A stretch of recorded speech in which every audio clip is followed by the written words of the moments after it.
Welcome to Garima GRS Education.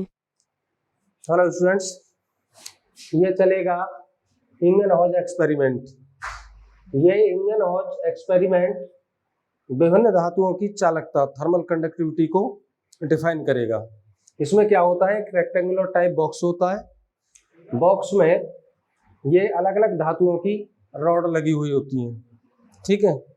और rod लगी हुई होती है, इनके ऊपर मोम की लेयर चढ़ा दी जाती है, वैक्स लेयर, ठीक। बॉक्स के अंदर घुस रही है ये अंदर तक, और इसमें जल भरा हुआ है। जब जल भरा हुआ है तो इस जल को बॉईल किया जाता है। तो बॉईल करने का मतलब है कि इसका टेम्परेचर कितना पहुंच जाएगा, 100 डिग्री सेल्सियस तो पहुंच जाएगा। तो इन छड़ों का जो एक एंड है, एक सिरा है, वो जल में अंदर टच है, तो ये भी सिरा 100 डिग्री पर पहुंच जाएगा। यानी छड़ का जो इसके अंदर वाला सिरा है, सभी छड़ों के जो अंदर वाले सिरे हैं वे गर्म होने लगेंगे, ठीक है। जब ये गर्म होने लगेंगे तो इधर से हाई टेम्परेचर से लो टेम्परेचर की ओर ऊष्मा फ्लो होगी, जो हीट है वो ऐसे फ्लो होगी। जब ये गर्म होगी तो इनकी एक स्टेडी स्टेट आएगी, स्टेडी स्टेट, ठीक, स्थायी अवस्था आएगी। क्योंकि पहले तो वेरिएबल स्टेट आएगी, फिर स्टेडी स्टेट आएगी। जितना एब्जॉर्ब करना है हीट को उतना कर लेंगी ये रॉड। तो ये रॉड पर ये जो वैक्स लगा हुआ है पिघलने लगेगा हीट से। तो हम देखते हैं कि इन सभी छड़ अलग अलग मेटल की है, तो इन पर वैक्स की लेयर भी अलग अलग जो पिघलने की है, ये अलग अलग लंबाई होती है। इस पर कुछ ज्यादा पिघल जाता है मोम, इस पर कम पिघलता है, इस पर और कम पिघलता है, इस पर और कम पिघलता है, ठीक है। जो मेल्ट होता है वैक्स वो अलग अलग लंबाइयों का होता है, ठीक है। तो इनकी कंडक्टिविटी के अकॉर्डिंग होता है, क्योंकि हम जानते हैं कि किसी की जो कंडक्टिविटी होती है ऊष्मा चालकता K is directly proportional to L square. ये संबंध we know that the K is directly proportional to L square, ठीक है। तो इसकी अगर कंडक्टिविटी K1 मानी जाए और इसकी K2 मानी जाए, K3 एंड K4, ठीक, और ये लंबाई L1 है, L2 है, जितना मोम गल चुका है वो लंबाई L3 है और L4 है, ठीक। तो K1 रेशो इनका निकालिए, K2 अनुपात K3 अनुपात K4 इज इक्वल टू क्या हो जाएगा, L1 स्क्वायर अनुपात L2 स्क्वायर अनुपात L3 स्क्वायर अनुपात L4 स्क्वायर, ठीक है। तो ये रिलेशन निकलेगा। तो इस तरह से हम ये देखते हैं कि विभिन्न धातुओं की जो कंडक्टिविटी है वो अलग अलग है। अब चलाते हैं संवहन, कन्वेक्शन, संवहन, इसको कहते हैं कन्वेक्शन।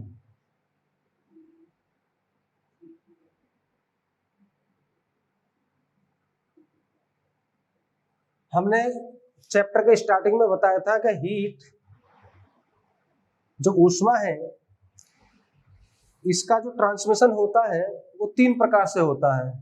फर्स्ट कंडक्शन, दूसरा कन्वेक्शन, तीसरा रेडिएशन। तो कंडक्शन तो हो गया, सॉलिड्स में होता है, होता तो लिक्विड गैस में भी है, लेकिन ये है कि आपको सॉलिड में ही पढ़ना है। लेकिन कन्वेक्शन केवल फ्लूइड्स में होता है, सॉलिड्स में नहीं होता, ठीक है। ये कन्वेक्शन के माध्यम से हीट कैसे ट्रांसफर होती है, ठीक है। हीट ट्रांसफर के 3 मेथड थे, कंडक्शन, कन्वेक्शन और रेडिएशन, ठीक है। तो अब हम कन्वेक्शन को देखते हैं। कंडक्शन तो हो गया कि वो धातुओं में होता है। कंडक्शन में क्या था कि ऊष्मा स्वयं चलती है अणुओं को माध्यम बना करके,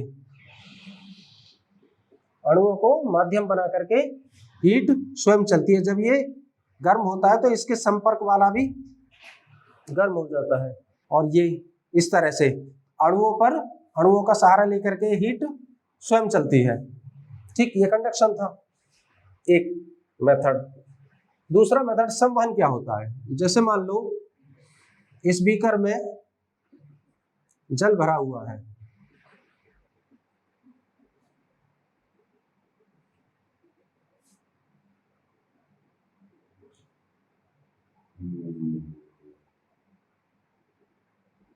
ठीक है।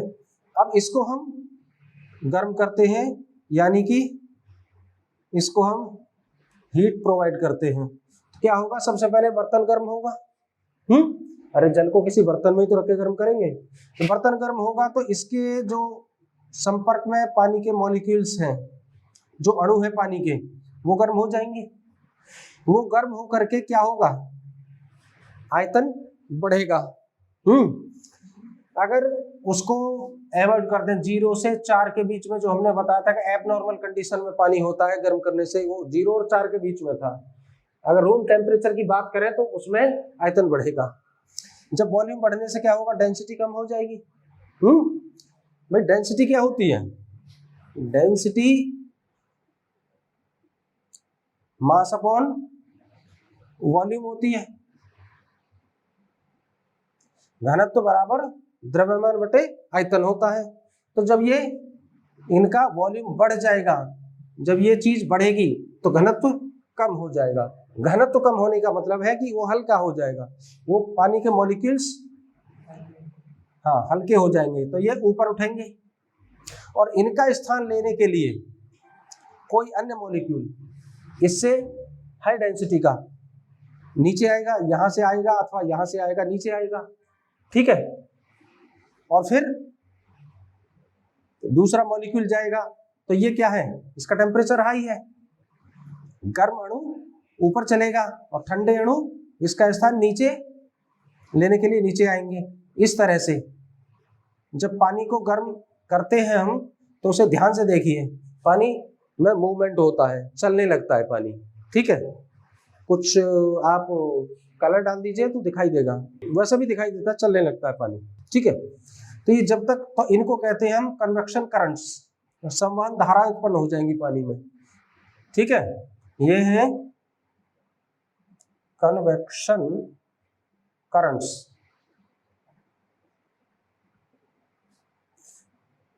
संवहन धाराएं उत्पन्न हो जाएंगी पानी में, क्योंकि जो मॉलिक्यूल है, जो जिसका टेम्परेचर अधिक हो गया है, जिसका डेंसिटी कम हो गया है, वो ऊपर जाएगा और हैवी अथवा हाई डेंसिटी वाला मॉलिक्यूल यहाँ आएगा।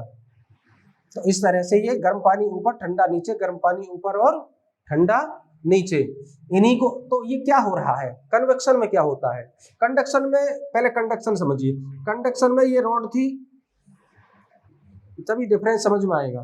तो ये हीट, इन अणु नहीं अपना स्थान छोड़ रहे थे, ये मॉलिक्यूल अपना शिफ्ट नहीं कर रहे थे, हीट इन पर एक तरह से इनका सहारा लेकर के, इनको मीडियम बना करके आगे बढ़ रही थी, हीट स्वयं चल रही थी, इसलिए उसका नाम है चालन। ठीक, और पानी में क्या हो रहा है कि जो अणु गर्म हो जाता है वो ऊपर पहुंच जाता है, अर्थात हीट को लेकर के स्वयं जा रहा है।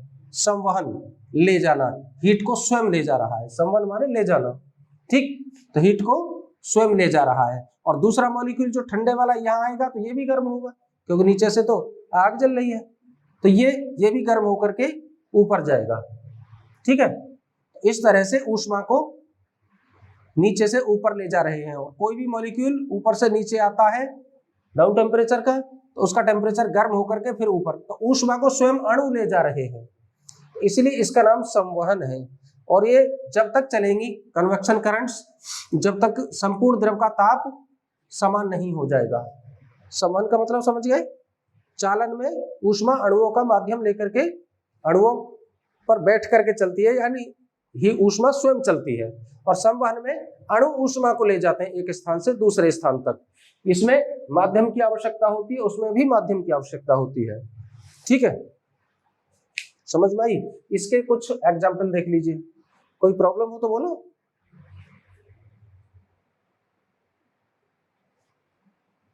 इसके एग्जाम्पल हैं, जैसे आपका समुद्री समीर है, एक होता है समुद्री समीर।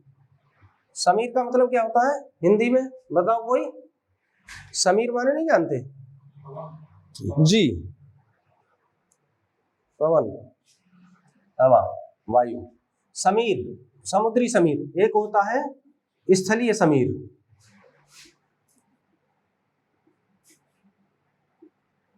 ठीक है, यह है सी ब्रीज, समुद्री समीर, और यह है लैंड ब्रिज। ठीक, तो ये समुद्री समीर को देखते हैं। ये मान लो ये समुद्र है,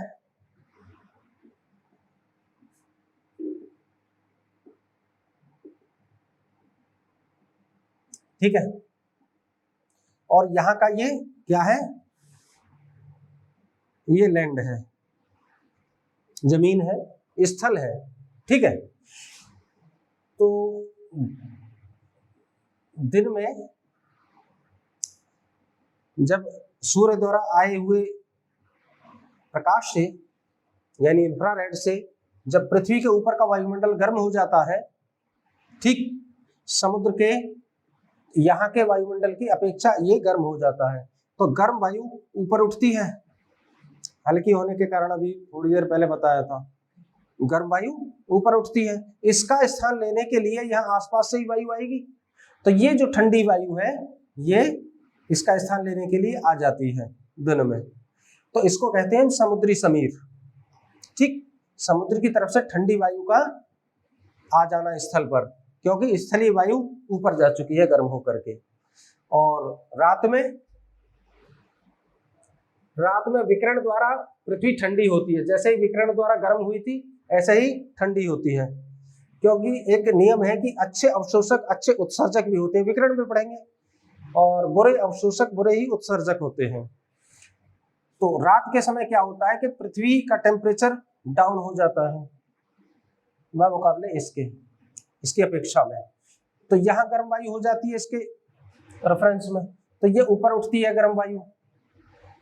तो इसकी जगह लेने के लिए फिर यहाँ की ठंडी वायु इस तरफ आती है, इसको कहते हैं लैंड ब्रिज, स्थलीय समीर। ये क्या है, कन्वक्शन के उदाहरण है, संवहन के उदाहरण है, क्योंकि ये ऊष्मा को स्वयं वायु का जो अणु है वो ले जा रहा है, मतलब ये ले जा रहा है ऊष्मा को, तो ऊपर ऊष्मा की वजह से अणु स्वयं जा रहा है ना, तो हीट को भी ले जा रहा है, उसका टेम्परेचर है तो। ठीक है, ये एग्जाम्पल है। Thank you.